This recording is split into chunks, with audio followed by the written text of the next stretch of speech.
하나님의 기뻐하심으로 뜻을 정하여 간구하는 여러분의 모든 소원마다 풍성한 주의 은총과 성령의 역사가 함께 하시길 축복합니다. 옆에 계신 분 인사합니다. 응답받고 승리합시다. 시작. 응답받고 승리합시다. 아멘. 오늘 여러분과 같이 우리가 익히 많이 기억하고 또 암송도 하고 묵상도 하는 오늘 데살로니가전서 5장 16절로 18절을 근거해서 감사신앙의 회복이 무엇인가를 나누고자 합니다. 한번 따라합니다. 하나님의 뜻을 분별하라. 하나님의 뜻을 분별하라. 아멘.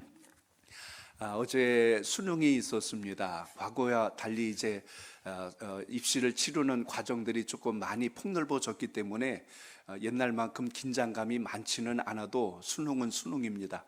그래서 많이들 또 이 시험을 또 준비하면서 또 국가적으로 연중 행사 중에 참 큰일이 아닐까 싶습니다.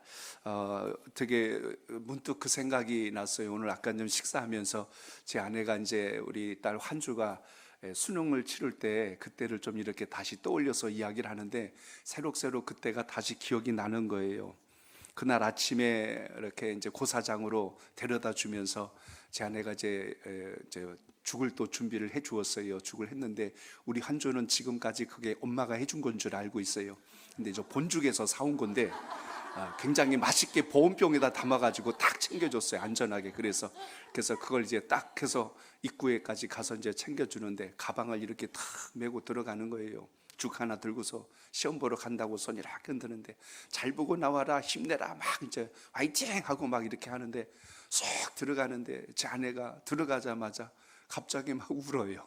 눈물을 막 뚝뚝 흘리는데 혹시라도 또 들어갈 때 그 눈물 보일까 봐 애써서 참고 있다가 이렇게 들어가는 모습을 보는데 그 무거운 가방 메고 들어가는 게 그동안 공부하고 애썼던 시간들이 얼마나 힘들었을까, 그걸 떠올리면서 이렇게 마음이 뭉클함이 왔던 것 같아요.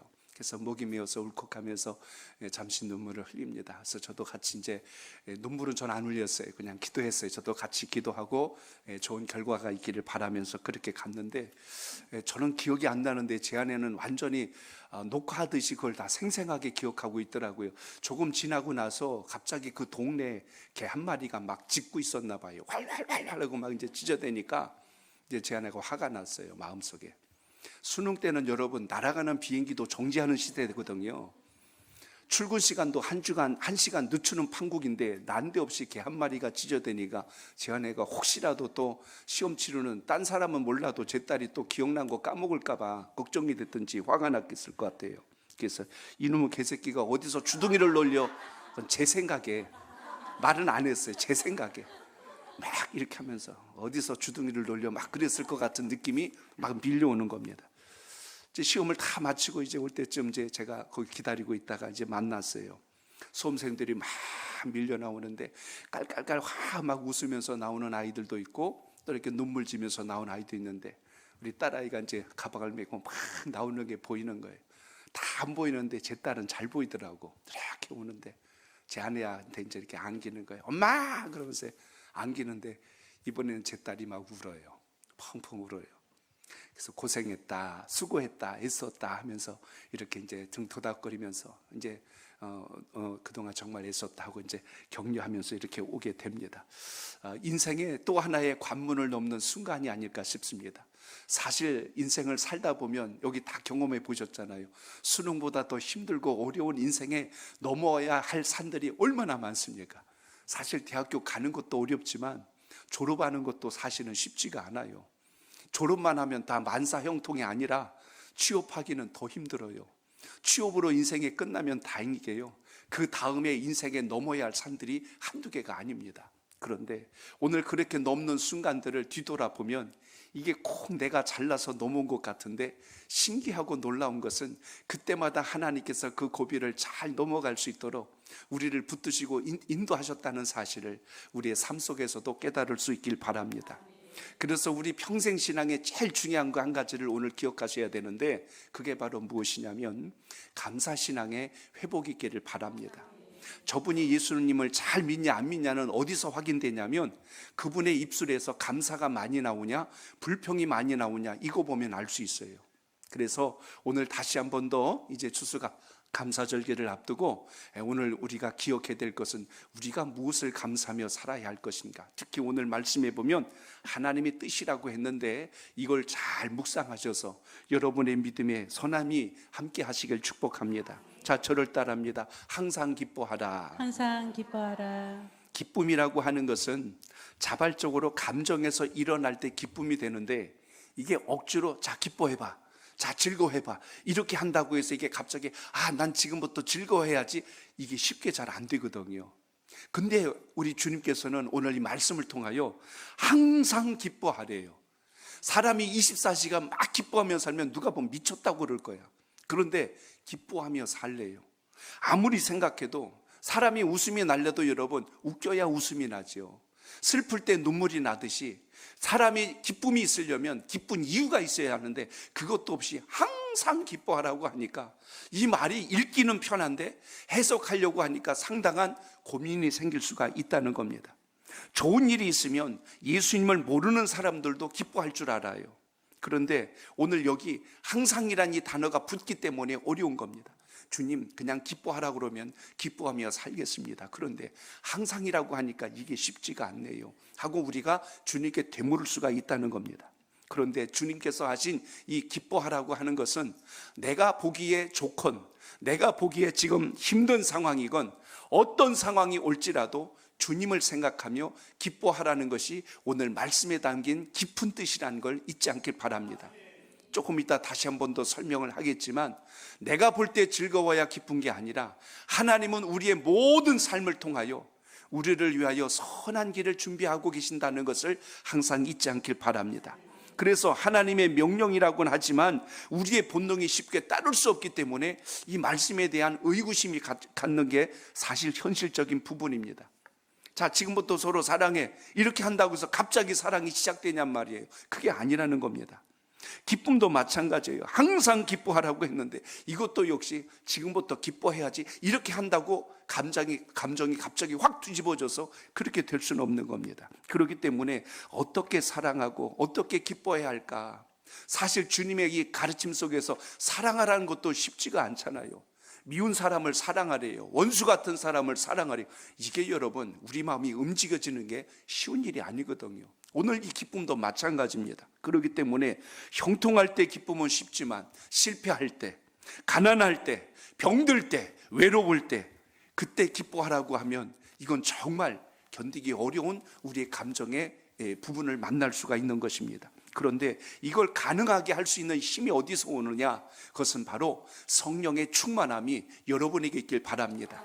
나의 상황과 현실은 전혀 기뻐할 수 없는데 하나님의 거룩한 영이 내 속에 임재하시면 그 순간부터 하나님께서 하실 것을 기대하고 소망하기 때문에 비로소 우리의 삶 속에 기쁨이 멈추지 않는다는 것을 잊지 않길 바랍니다.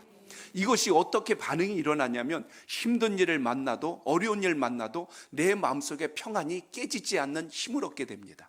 그래서 여러분 오늘 이 기도하실 때 주님 저의 마음속에 주님께서 주시는 기쁨이 항상 살아있게 하옵소서, 이 은혜가 있기를 바랍니다. 이걸 놓치기 때문에 우리는 육신적 눈으로 보는 것으로 다 판단하기 때문에 이래서 불평 저래서 원망 이래서 시기 저래서 질투, 하나님은 우리의 모든 것이 잘 되기를 원하시는 분이라는 것을 오늘도 기억하시길 바랍니다. 그렇기 때문에 하나님의 택하신 백성들은 오늘도 기억하셔야 됩니다. 하나님은 우리를 사랑하실 뿐만 아니라 결코 실수하지 않는 분이라는 걸 기억하시길 바랍니다. 한번 따라합니다. 하나님께서는 우리를 사랑하시고 실수가 없으신 분입니다. 이 사실만 기억해도 여러분 우리의 기쁨이 깨지지 않아요. 하나님은 실수가 없는 분이야.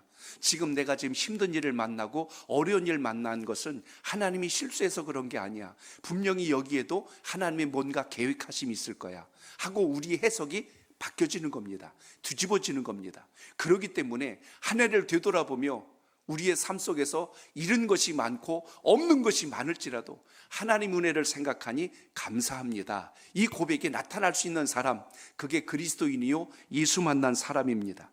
그래서 믿음의 눈으로 보면 기쁜 거예요. 육신의 눈으로 보면 원망과 불평이 투성인데 주님께서 주신 믿음의 눈으로 보면 이게 달라지는 겁니다. 육신의 눈으로 보면 세상이 다 슬퍼 보여요. 항상 기뻐하라는 것은 우리의 시선이 주님께서 주신 것으로 바뀌어질 때 경험할 수 있다는 사실입니다. 같은 상황도 다른 시각으로 보면 우리가 겪고 누리고 있는 모든 것들이 참으로 주님의 은혜로구나, 감사한 일이로구나, 이 고백이 비로소 일어날 수 있다는 것입니다. 지난주일 누가복음 15장 집을 나간 둘째 아들 이야기를 같이 나누었어요. 아버지 시선에서 보면 그 아들은 안타까운 겁니다. 사랑하는 아들입니다. 집 나갔으니 너는 이제 끝, 너랑 나랑은 이제 의절이야 하고 너는 우리 족보에서 파버렸어. 그거 아닙니다. 아버지는 끝까지 사랑하는 그 마음을 그 말씀에서 보여줍니다. 둘째 아들은 자기가 갖고 나가면 모든 게 다 될 줄 아는 그 시선을 가지고 집을 나갔죠. 그런데 망해보니까, 무너져보니까 비로소 아버지가 생각나서 돌아오지 않습니까? 맏아들, 큰아들의 시선으로 한번 바라보세요. 둘째 아들은 완전히 집안을 망해놓은 자입니다. 그렇기 때문에 돌아오는 게 결코 기쁘지가 않아요. 참 놀라운 것은 아버지의 마음이 다르고 둘째 아들의 마음이 다르고 첫째 아들의 마음이 달라요. 그런데 이것을 하나님의 시선으로 바라보면 이게 모든 게 해석이 됩니다. 그렇기 때문에 우리 인생도 마찬가지입니다. 오늘 우리가 살아가면서 가만히 한번 생각해 보세요.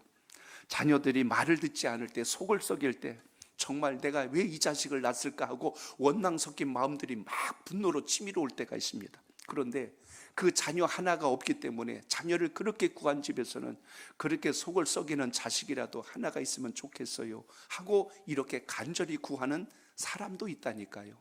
뭐가 다른 거죠? 관점과 시선의 차이입니다. 나는 지금 모든 게 불편하고 힘든데 누군가는 그 하나를 그렇게 기다리고 구하고 있다는 것입니다. 직장 생활하다 보니까 스트레스가 이만저만 아닙니다. 일 때문에 스트레스가 아니라 직장 동료와의 관계, 상사와의 관계가 곱지 않아서 이놈의 직장 때려쳐버려야지 하고 하루에도 사직서를 들었다 놨다 하면서 이러고 있을 때 누군가는 그 회사를 그렇게 들어가고 싶어서 내가 저 회사만 들어가면 소원이 없어, 내가 저 회사만 들어가면 소원이 없어, 그렇게 바라고 소원하는 사람도 있다는 겁니다. 마음과 관점이 달라서 그렇다는 이야기예요. 못 살겠다 하면서 우리나라가 왜 이러냐고 불평하는 분들도 있지만 지금 오늘도 뉴스 기사를 보니까요, 동남아를 비롯하여 많은 외국 사람들이 우리나라가 참 살기 좋은 곳이라고 들어와서 살려고 그래요. 그러니 이게 뭐가 문제일까요? 관점의 차이라는 겁니다. 행복의 가치, 기준, 수치가 달라서 그래요. 오늘 여러분, 하나님이 베푸신 것에 대한 감사의 신앙으로 모든 것이 바뀌어지고 새로워질 수 있게 축복합니다. 어떤 상황 속에서도 하나님을 기쁘시게 하는 것이 오늘 말씀해 보니까 뭐다? 그게 바로 하나님의 뜻이래요. 그러므로 이 시간도 기도하고 간구할 때 나의 뜻과 감정이 우선되지 말고 하나님의 뜻을 발견할 수 있는 믿음의 시선이 열려지길 축복합니다. 고난과 시련을 극복하고 오늘까지 힘차게 달려온 오늘 이 한국교회를 한번 생각해 보세요. 오늘 성도들에게 무엇이 부족한가를 잘 보세요. 교회를 놓고 보자면 전 세계적으로 우리나라처럼 이렇게 환경 좋고 시설 좋고 예배드리기 좋고 신앙생활 자유롭게 할 수 있는 나라가 흔치 않습니다. 그런데 그 신앙의 기쁨 속에서 우리가 지금 뭘 잃고 있죠? 하나님 주신 기쁨을 잃어버리고 있고 거룩한 기쁨을 잃어버리고 있고 건강한 기쁨을 잃어버리고 있다는 것입니다. 그래서 다시 한 번 더 이 감사의 절기를 맞을 때 오늘 이 시간 기도하면서 여러분 마음속에 주님께서 주신 기쁨, 주님께서 주신 이 기쁨이 다시 한 번 더 살아날 수 있는 소중한 기도가 있기를 바랍니다. 한 번 더 저를 따라합니다. 쉬지 말고 기도하라. 쉬지 말고 기도하라. 아멘. 오늘 말씀 속에서는 기도하라 그러면 좋겠는데 거기에 하나 앞에 또 달린 수식어가 우리의 마음을 무겁게 합니다. 그게 뭐냐면 쉬지 말고라는 거예요. 오늘 여기 쉬지 말고라는 의미를 잘 생각해 보시기 바랍니다. 걱정과 근심으로부터 우리가 자유할 수 있는 비결이 뭐냐 하고 물으면 오늘 여기 있는 이 17절이 답입니다. 항상 쉬지 말고 기도하라. 여러분의 삶 속에 멈춤이 없는 기도가 우리가 낙심하지 않고 걱정하지 않고 근심하지 않고 살 수 있는 비결이다. 이걸 뒤집어 놓고 보면 그렇습니다. 우리가 쉬지 말고 늘 기도하는 생활을 멈추게 되면 반대 상황이 벌어진다는 게 정답이에요. 마음속에 근심이 남고 염려가 남고 불안이 남을 수밖에 없는 겁니다. 그러니까 걱정만 하며 살지 말고 그런 일들이 자꾸 누적되고 쌓이는 느낌이 온다면 지체하지 말고 주님께 기도하셔서 모든 평안을 주시는 주님을 꼭 만나시길 축복합니다. 그냥 한마디로 정의하면 하나님께 집중하라는 거예요. 내 고통과 상처에 집중하지 말고 하나님께 집중하는 시간, 그게 오늘 쉬지 말고 기도하라라는 의미에서 우리가 보셔야 합니다. 세상에서 일어나고 있는 풍랑과 바람보다 하나님의 능력과 하나님의 역사가 더 강하다는 것을 알고 주를 바라보면 환경이 우리를 결코 쓰러뜨릴 수 없다는 것을 믿음 가운데 고백할 수 있길 바랍니다. 기도하는 것을 자꾸 두려워하고 부담스러워하는 이유가 뭘까를 생각해 보세요. 기도 안 하면 결국 다른 거 없습니다. 근심과 걱정이 나를 짓누를 수밖에 없는 게 우리의 인생입니다. 기도하며 사는 것이 왜 귀한가? 잘 한번 생각해 보세요. 평생을 기도하며 사는 게 좋은지 아니면 걱정하며 사는 게 좋은지. 이왕이면 여러분, 기도로 이 모든 것을 바꿀 수 있는 힘이 여러분에게 있길 바랍니다. 걱정할 사람들은 다 지금 어디가 있냐면 집에 앉아 있어. 근데 기도할 사람들은 어디 와 있어요? 여기 와 앉아 있잖아요. 믿으시면 아멘. 그래요. 그러니까 머리 싸매진다고 해서 일이 해결될 거 없어요. 차라리 그 시간에 그 문제를 주님께 옮길 수 있는 사람, 그 사람이 지혜로운 사람이란 것을 잊지 않길 바랍니다. 기도하는 사람의 특징이 뭔지 아시지요? 하나님께 맡기길 잘하는 거예요. 주님께 옮기는 걸 잘하는 사람. 그럼 내 인생의 무거운 짐들이 다 덜어지고 평안이 옵니다. 예수 믿는 분들이 평균 10년 이상 더 오래 사는 이유가 뭔지 아세요? 근심, 걱정, 염려, 스트레스, 압박, 이것을 옮기는 방법을 알기 때문에 그래요. 거기에다 찬양대원이 돼보세요. 찬양을 많이 해보세요. 거기다 플러스 3년을 더 오래 산다는 거 아세요? 그러니 여러분, 예수 믿는 사람들은 피부가 다르잖아요. 제가 늘 보면은 화장 안 해도 얼굴에서 광채가 난다니까. 근데 안 믿는 분들은 변장을 해도 안 돼. 그러니까 오늘 여러분 주님 앞에 나오셨으니 오늘 주님께서 주신 능력, 영혼이 건강해지고 육체가 강해지고 믿음이 더욱더 견고해질 수 있는 기도의 능력이 오늘 이 시간 여러분에게 있기를 바랍니다. 신앙생활 오래 한다고 해서 다 신앙생활 잘하는 게 아니고 기도 생활이 이어지고 있는가를 보셔야 돼요. 왜 기도를 영혼의 호흡이라고 했고 하나님과의 대화라고 이야기했을까? 그것이 살아있지 않으면 우리의 영성이 죽을 수밖에 없기 때문에 그렇습니다. 예수 믿고도 세상 사람과 똑같이 사는 이유 들여다보면 답이 나온다니까요. 그래서 우리는 기도를 흉내내는 사람이 아니라 주님과 깊은 영적인 교제가 날마다 살아있기를 바랍니다. 우리가 기도를 멈추면 누가 날뛸까요? 마귀가 날뛸 수밖에 없어요. 마귀 세상 되는 겁니다. 그러니까 여기저기 내 속에 들어와서 속을 뒤집어 놔버려요. 근데 여러분, 쉬지 말고 기도하면 이제는 누가 안 쉬냐면 하나님이 안 쉬세요. 자, 따라합니다. 우리가 쉬지 말고 기도하면 하나님은 쉬지 않고 일하십니다. 하나님은 쉬지 않고 일하십니다. 그래요. 아멘. 하나님이 바빠지실 때 여러분이 평안하다는 걸 아셔야 돼요. 아멘. 하나님이 평안하시면 우리가 곤고해져요. 반대로 마귀가 더 바빠질 수밖에 없어요. 그러니까 마귀가 범접할 수 없도록 하는 비결은 오늘 기도의 능력이 여러분 속에 있기를 바랍니다. 아무리 마귀가 흉악한 간사한 속임과 계략을 가지고 덤빌지라도 쉬지 않고 기도하는 사람을 당해내지 못합니다. 그래서 여러분, 기도의 권세가 이렇게 강한 거예요. 그러니까 우리는 걱정하는 자가 되지 말고 기도하는 자가 되어서 승리하는 역사가 있기를 바랍니다. 여러분, 복음성가 중에 이루곡이 있어요. 할 수 있다 하시니. 우리 한번 1절 찬양해 봅니다. 할 수 있다 하시니는 나의 능력 주 하나님, 의심 말라 하시고 물결 위를 걸라 하시. 할 수 있다, 할 수 있다 하신 주, 할 수 있다 하신 주, 믿음만이 믿음만이 믿음만이 능력이라 하시네. 믿음만이 믿음만이 믿음만이 능력이라 하시. 기도만이 기도만이 기도만이 능력이라 하시네. 아멘. 기도만이 기도만이 능력이라 하시네. 아멘. 마귀의 관계를 결박할 수 있는 가장 강력한 힘을 우리에게 기도로 주신 줄로 믿으시기 바랍니다. 그런데 오늘 이 말씀을 묵상하다 보면 여러분 궁금증이 안 생기세요? 왜 열심히 기도하라고 하지 않고 쉬지 말고 기도하라고 했을까? 갑자기 떠올라서도 생각은 하셔야 돼. 열심히 기도하라는 게 훨씬 더 의미 있어 보이는데 쉬지 말고 기도하래요. 열심히 하는 것보다 더 중요한 게 있다는 겁니다. 어떤 거냐면 멈추지 않고 끊임없이 계속하여 이어져서 할 수 있는 그 기도의 능력이 여러분에게 있기를 바랍니다. 운동도 공부도 리듬이 있거든요. 운동하는 선수들이 잠깐 경기 앞두고 반짝 운동한다고 해서 실력이 드러나는 게 아니에요. 안 할 때는 기초 체력과 모든 연습을 끊임없이 해와가지고 막상 경기에 임하였을 때 좋은 결과를 얻어낼 수 있는 모든 힘이 거기서 나옵니다. 아마 손흥민 선수에 대한 소식 많이 들어봤을 거예요. 하루에 공을 10,000번 찬대요. 매일같이 공휴일도 명절도 쉬지 않고 발끝에서 공이 10,000번 휘둘러져야 그날 하루가 끝난대요. 하루 공 10,000번 휘두르려면 얼마나 뛰어야 될까 생각해 보세요.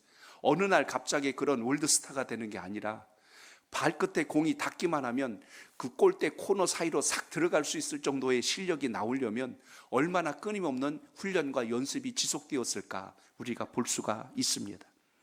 운동도 그렇고 공부도 그렇고요. 하다가 딱 끝나면요. 맥이 딱 풀려버립니다. 다시 시작하려면 준비하고 이 발동 거는 시간이 걸린다는 이야기입니다. 공격과 수비할 때요, 전략을 어떻게 세우는지 여러분 아시죠? 상대편 팀이 막 이렇게 잘하면요, 잠깐 작전 타임을 걸어버려요. 그래갖고 그 리듬을 끊어버립니다. 막 몰고 가잖아요. 그러면 일부러 태클 걸어서 반칙이라도 해서 공격의 루트를 막아버리는 게 공격과 수비의 일반적인 원칙인 것을 우리가 볼 수가 있습니다. 아마 지난번 파리 올림픽에서 그 탁구 선수였던 그 신유빈 선수가 일본 선수를 하는 거 이런 보셨을 거예요. 신유빈 선수가 계속 점수가 상승하면서 이겨가잖아요. 그러니까 일본에서 작전을 짰어요. 어떻게 했습니까? 잠깐만 작전 타임을 걸었어요. 옷이 땀에 젖어가지고 바꿔 입고 오겠대. 그리고선 들어갔는데 10분 뒤에 오는 거예요. 10분이 룰 규정입니다. 그러니까 10분 정도 잘 하고 있던 이 신유빈 선수의 리듬을 거기서 딱 끊어버린 거예요. 여러분 잘 아실 거예요. 10분 동안 신유빈 선수는 뭐 했어요? 바나나 먹고 앉았었어요. 조금 막 열심히 그냥 그거 생중계하고 있어가지고. 그래가지고 바나나 뭐 우유 회사가에서 스카우트 해갔잖아요. 그래서 어쨌든 뭐 돈 버는 건 따로 벌다고 하지만 또 그것도 다 기부했지만 중요한 건 그렇게 쉬는 사이에 돌아오고 나서 하니까 어떻게 됐어요? 일본 선수가 다 이겨버리는 거예요. 그래갖고 3세트까지 마지막까지 힘들게 갔잖아요. 그런 게 작전입니다. 자, 이게 여러분 신앙의 원리도 똑같다는 거예요. 특별기도 무슨 작전기도 이럴 때만 반짝 기도하고서 다시 기도가 확 풀려버려 보세요. 다시 그 힘으로 그 균형을 잡으려면 상당한 시간이 걸립니다. 그렇기 때문에 영성이란 건 마치 여러분 넣었다 뺐다 하는 게 아니라 평상시에 잘 유지될 수 있길 바랍니다. 그래서 저는 기도도 마찬가지예요. 냄비 신앙 되지 말고 뚝배기 신앙 되시길 바랍니다. 잠깐만 벌건 끓었다가 확 식어버리는 신앙이 아니라 그 온기와 열기가 멈추지 않고 지속적으로 갈 수 있는 신앙의 은혜, 그것이 여러분 속에 있길 바랍니다. 감사도 마찬가지예요. 1년의 감사를 그나마 올해는 맥주감사절, 추수감사절 2번의 절기가 있으니까 텀을 갖고 가긴 하지만 그때만 잠깐 감사하고 또 다시 푹 꺼져가지고 있으면 안 되지요. 전도의 열정은 안 그러겠어요? 1년 12달 해피데이 축제만 앞두고 그때만 그냥 영혼을 찾으려고 충혈된 눈으로 막 찾아다니니까 그 영혼이 갑자기 와가지고 교회 뭔 일 있지 그러잖아요. 갑자기 나타나니까 그러니까 힘들어지잖아요.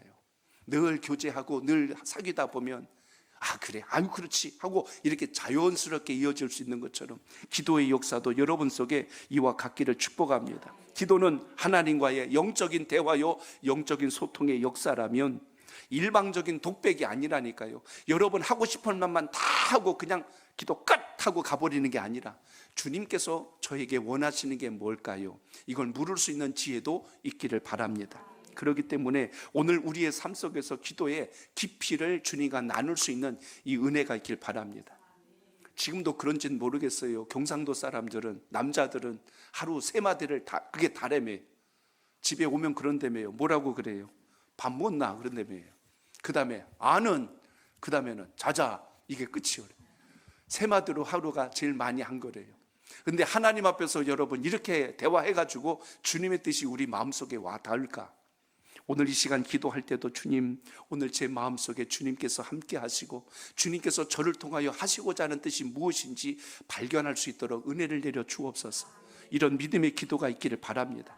집에 가셔도 여러분 가족들이 저녁에 모이면 여보 오늘 집에 별일 없었어? 그리고 또 아내는 남편에게 물을 거 아니에요. 오늘 밖에서 뭐 다른 일 없었어요? 하고 이렇게 두런두런 물으면서 거기서 대화의 꽃을 피우고 마음도 열고 서로의 생각과 감정을 보다듬어주고 칭찬도 하고 격려도 하고 이렇게 하는 것처럼 주님 안에서의 기도가 뭐가 돼야 돼요? 소통이 되어야 한다. 그래서 쉬지 말고 기도하라는 것 속에는 내 할 말만 쏟아내고 끝나는 게 아니고 주님의 뜻이 내 속에 들어올 때까지 믿음의 교제가 살아있기를 바랍니다. 하나님과의 영적 교제가 풍성히 살아있을 때 여러분의 신앙과 삶의 건강함이 살아있다는 것을 잊지 않길 바랍니다. 발등에 불 떨어지고 코앞에 어려운 일 생길 때만 주여 하고 매달리는 기도보다는 오늘 말씀처럼 쉬지 말고 기도하여 하나님을 더 깊이 교제하고 주님께 뜻을 정하고 집중할 수 있는 그 힘이 오늘도 살아있기를 바랍니다.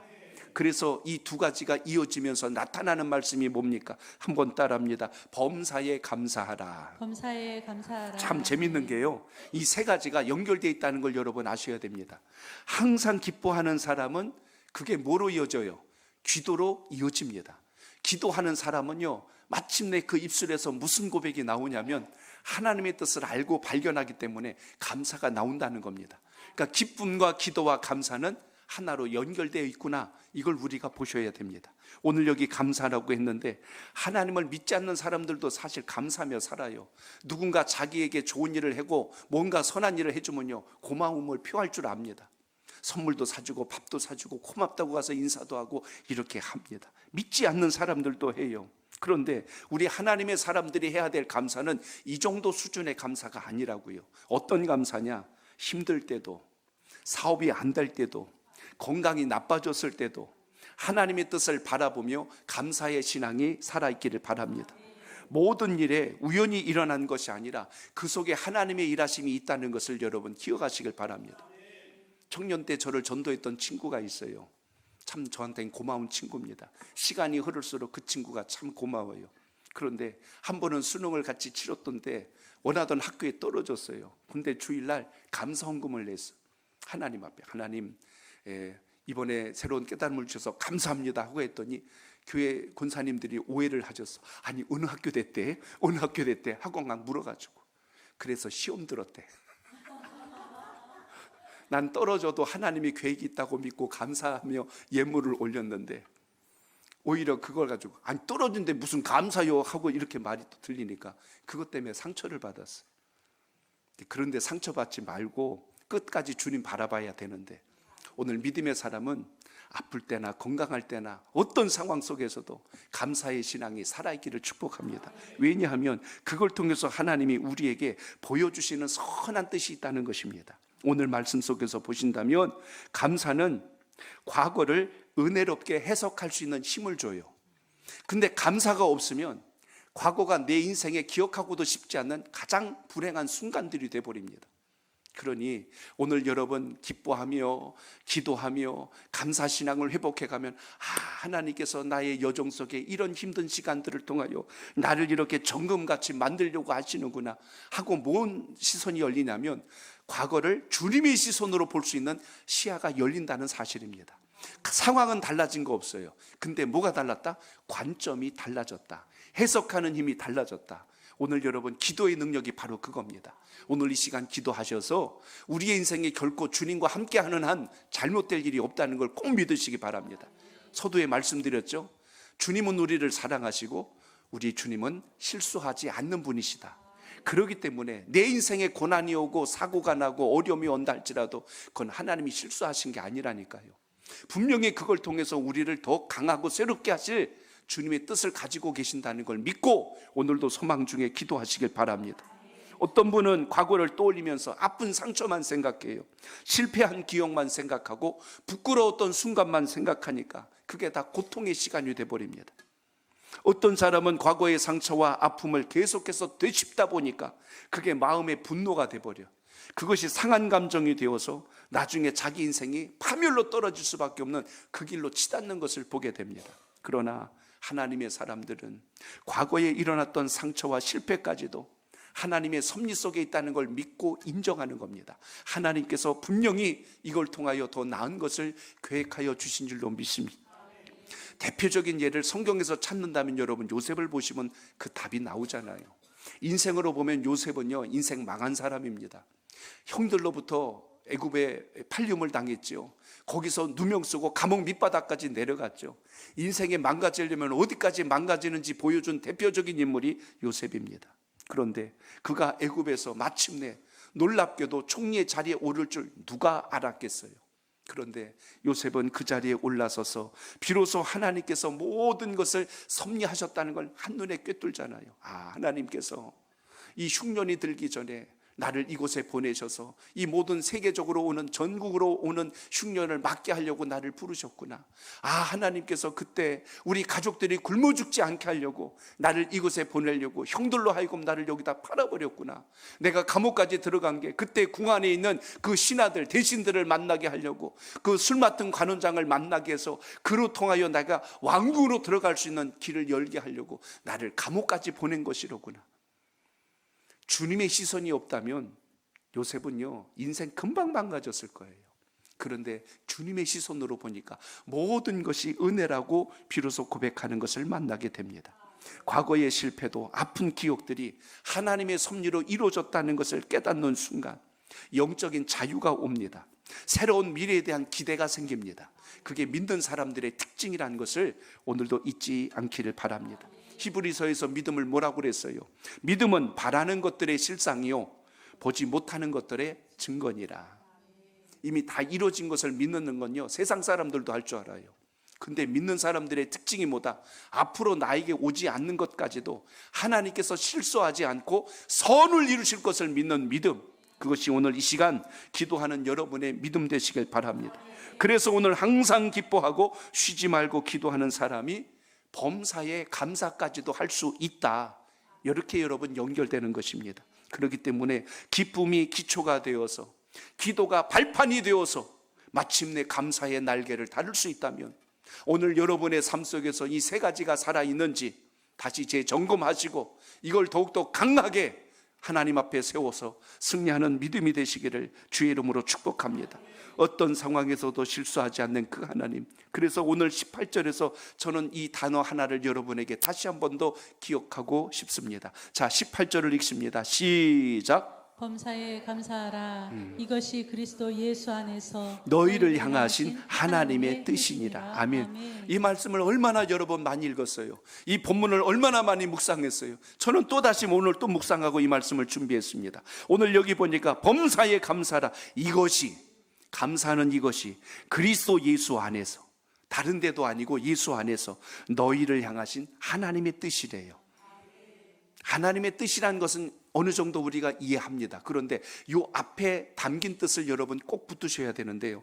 너희를 향하신이라고 하는 겁니다. 따라합니다. 너희를 향하신. 너희를 향하신 하나님의 뜻이 여러분에게 깨달아지지 않고 적용이 안 된다면 우리는 그것이 기쁨이 안 돼요. 근데 오늘 여기 하나님의 뜻이 어디에 적용이 되냐면 너희를 향하신이래요. 오늘 기도하시는 여러분을 향하신 하나님의 뜻이랍니다. 나와 전혀 무관한 하나님의 뜻이 아니라 여러분을 향하신, 여러분 한 분 한 분을 향하신. 그래서 오늘 본문이 말하고 있는 하나님의 뜻이라고 하는 것은 무엇이 하나님의 뜻일까요? 하고 묻는 게 아니라 어떤 자세로 살아가는 것이 하나님의 뜻일까요? 의미가 달라요, 여러분. 무엇이 하나님의 뜻입니까? 하고 헤매고 방황하는 게 아니라 제가 어떤 자세로 살아가는 것이 하나님의 뜻일까요? 그러면 여러분이 어떤 믿음 안에서 결정하고 나간다 할지라도 그걸 통해서 하나님이 반드시 선을 이루신다는 걸 잊지 않길 바랍니다. 내가 또 잘못해서, 내가 또 실수했어, 내가 또 그냥 헛짓했네, 이것이 아니라 주님, 제가 지금 가고 있는 이 길 속에서 하나님께서 원하시는 것이 무엇인지 깨닫게 하옵소서.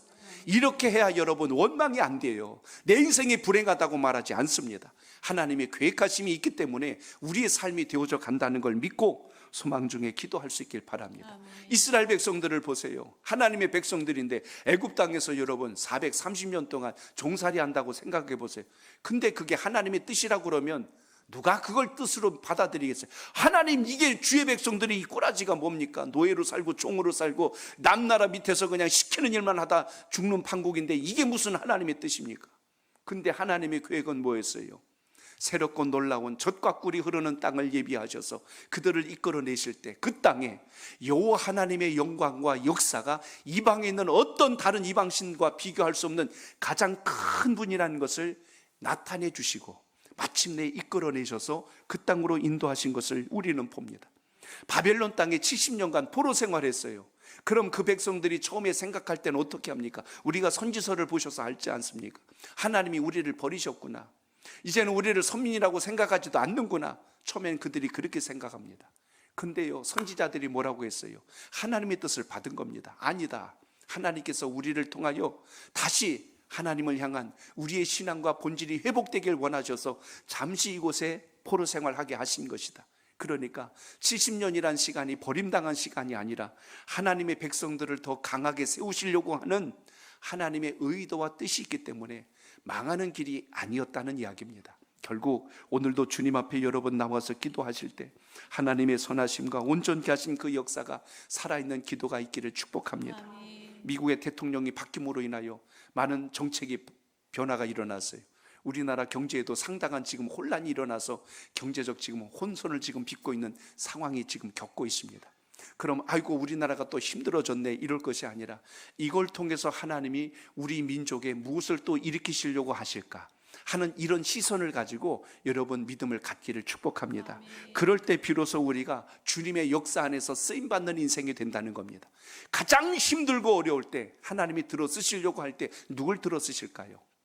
길을 찾지 못하여 원망하고 불평하고 낙심한 사람과 하나님께서 새로운 일을 행하실 걸 믿고 준비한 사람과 어떻게 같을 수가 있을까요? 그래서 여러분, 감사신앙의 회복은 우리 삶을 새롭게 하시는 하나님의 놀라운 역사의 시작임을 잊지 마시고 오늘 그 기도가 있기를 바랍니다. 아멘. 전에 특세기간 동안 데살로니가서를 통해서 여러분에게 말씀드렸어요.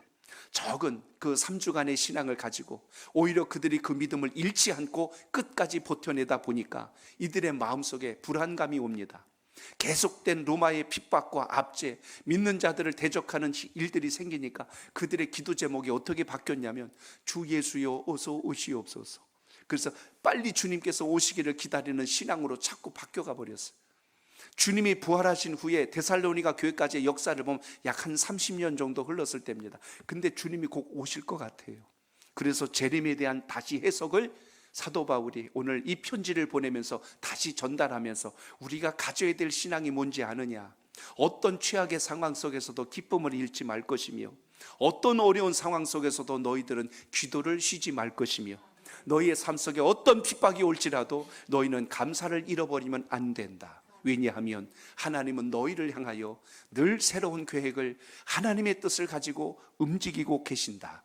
이것을 전달했다는 것입니다. 오늘 이 시간 여러분, 우리의 미래를 염려하고 걱정하지 말고 하나님께 맡기고 따라가시면 반드시 여러분의 내일도 앞길도 하나님께서 열어가시는 놀라운 영적 체험을 한다는 걸 잊지 마시고 승리하는 기도가 있길 축복합니다. 말씀이 결론 맺습니다. 1704년 독일의 베냐민 슈몰크 목사님 내외 이야기를 좀 소개하면서 말씀을 맺고자 합니다. 이 목사님 부부 내외가 신방을 다녀왔어요. 그런데 집에 두 아이를 두고 갔다 왔는데 집에 오다 보니 집에 큰 불이 난 겁니다. 너무나 놀라서 이 목사님 내외는 불이 났게 집으로 달려왔지만 집은 이미 잿더미로 바뀌어버렸고 그 안에 이미 불에 타서 죽은 두 아이를 보게 됩니다. 안을 봤더니 잿더미 속에 두 형제가 서로 부둥켜 안고 이미 세상을 떠났습니다. 얼마나 기가 막히고 망연자실했던지 그 순간 별의별 생각이 다 들어왔대요. 하나님, 어떻게 저에게 이러실 수가 있습니까? 주님의 일을 하면서 하나님의 영광을 위해서 제 전 삶을 드렸는데 어떻게 이러실 수가 있습니까? 그 마음이 들어오자 마음속에서 분노가 치밀어 올라왔고 하나님에 대한 원망과 서운함이 밀려왔고 그리고 이 모든 것에 대한 반항과 함께 악한 감정이 송두리째 일어나는 걸 경험했답니다. 그런데 그런 생각과 함께 몸서리치는 그 순간 또 하나의 생각이 그 목사님의 마음속에 울림을 주기 시작합니다. 여기서 하나님께서 뭘 보게 하시려고 하시는 것일까 하는 또 다른 음성이 마음속에서 들려왔답니다. 여기서 무슨 뜻을 하나님이 보여주시려고 하는 것일까 하는 그 생각이 들어오는 순간 그 분노했던 마음이 갑자기 평온해지기 시작을 했고, 그 마음속에 다시 한 번 더 주님의 강력한 위로가 밀려오기 시작했다는 것을 경험했다고 그는 그래서 고백합니다. 그 영감을 따라서 그때 머릿속에 떠올랐던 주옥 같은 그의 기도문이 하나 있었어요. 그것이 우리가 부르고 있는 찬송가 가사 속에 그대로 있습니다. 바로 이 목사님이 작사했던 바로 그 곡, 훌부르크가 여기에 곡을 붙였는데요, 찬송가 549장 그 목사님의 곡입니다. 우리 1절을 한번 같이 불러볼게요. 내 주여 뜻대로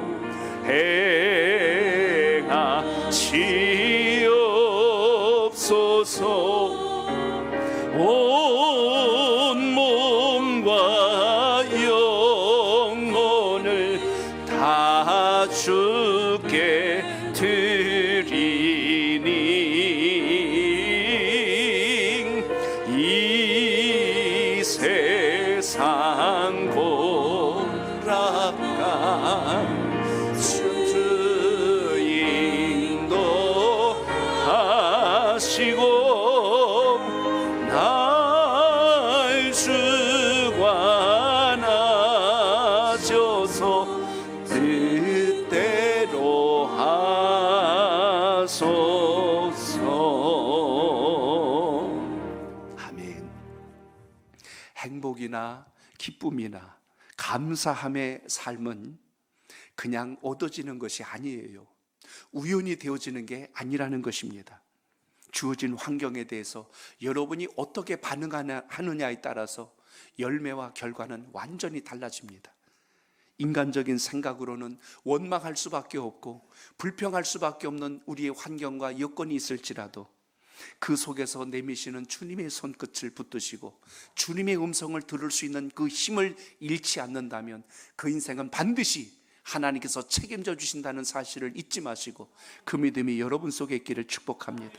오늘 이 귀한 금요기도회를 통하여 다시 한 번 더 여러분 마음속에 나는 무엇을 얻었고 무엇을 잃었는가, 그 잃어버린 것을 다시 회복하기까지 감사신앙을 가지고 주님께 나갈 수 있는 그 힘, 그게 오늘 이 시간 우리 모두에게 살아있어 더욱더 주의 뜻을 이룰 수 있는 역사가 살아있기를 축복합니다.